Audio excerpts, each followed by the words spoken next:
এই মুহূৰ্তত দিবলৈ লৈছো টপ আসামৰ দৰ্শকসকলৰ বাবে আজিৰ বহুকেইটা গুৰুত্বপূৰ্ণ খবৰ।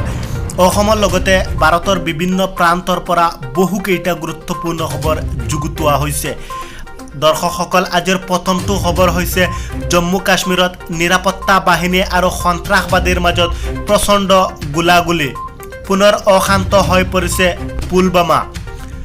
ৰাতিপুৱা ৩টা সন্ত্ৰাসবাদীক গেৰি ধৰি নিৰাপত্তা বাহিনীয়ে অভিযান চলাইছে।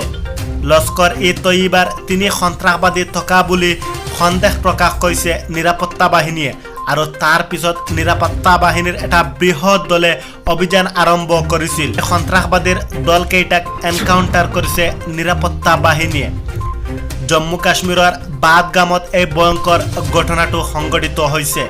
নিৰাপত্তা বাহিনী আৰু সন্ত্ৰাসবাদীৰ মাজত ভয়ংকৰ গোলাবৰ্ষণ।